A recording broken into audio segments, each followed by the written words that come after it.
যে বন্ধুরা, এই যে ফুলকপি মাছ দিয়ে রান্না করব আমি। দেখুন কি সুন্দর ফুলকপিটা জমাট হয়ে আছে।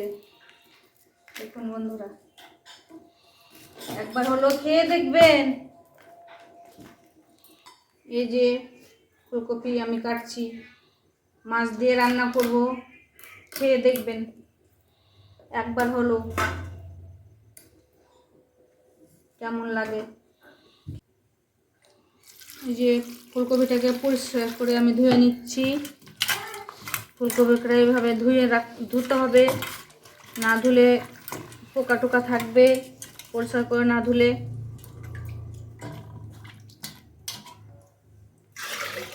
একবার আমি ধুয়ে নিচ্ছি, দুবার তিনবার করে ধুতে হবে, না ধুলে হবে না।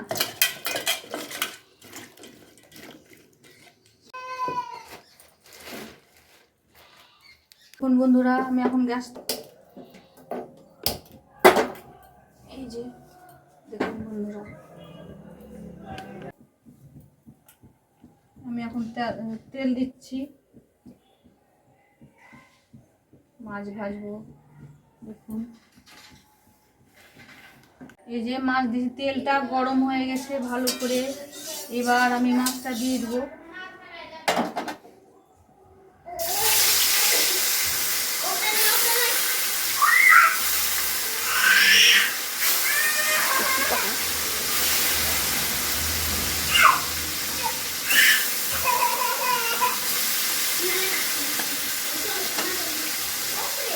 মাছটা এখন আমি উল্টে দেবো, ভালো করে এদিকটা হয়ে গেছে।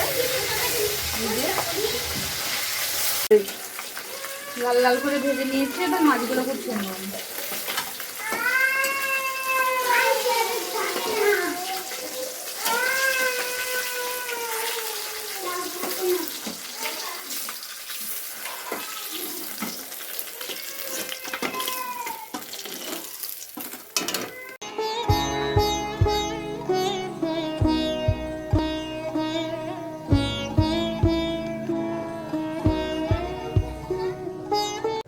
ফুলকপিগুলো ওই তেলে ভেজে নেব, মাছ ভাজা তেলে।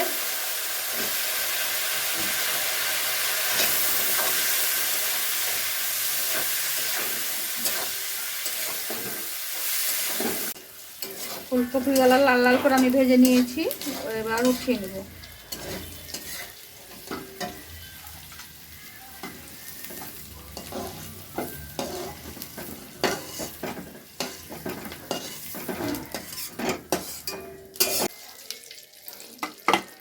ওই তেলে আমি আলু ভেজে নেব।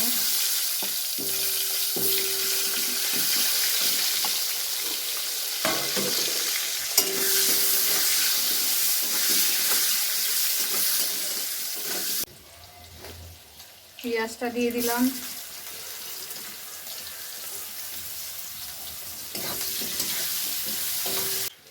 টমেটোটা দিয়ে দেব, আলু টমেটো ফুলকপি দিয়ে মাছ রান্না করব।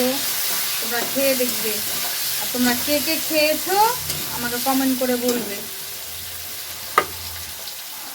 এবার আমি পেস্ট করা মশলাটা দিয়ে দিচ্ছি।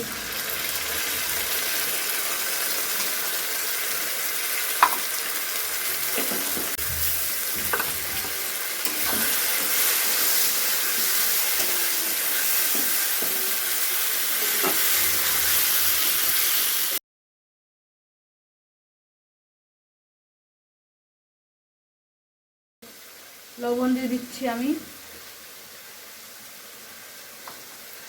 ভেজে রাখা ফুলকপিগুলো আমি দিয়ে দিচ্ছি।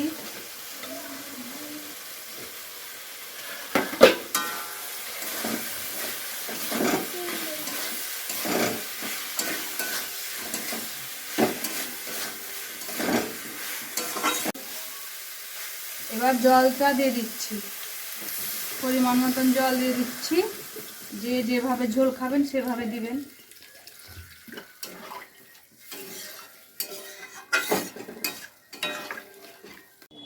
ভেজে রাখা মাছগুলো দিয়ে দিলাম।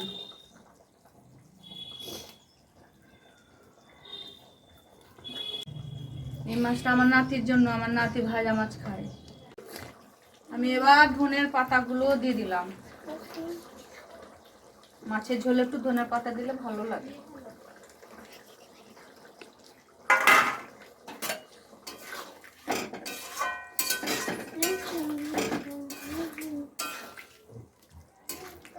নিলাম।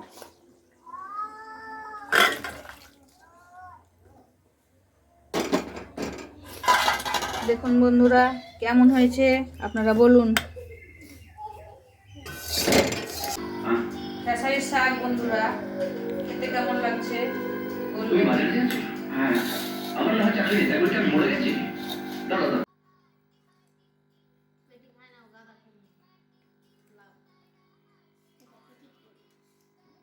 দারুণ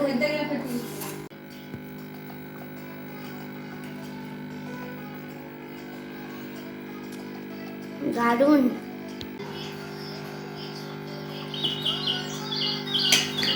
খামা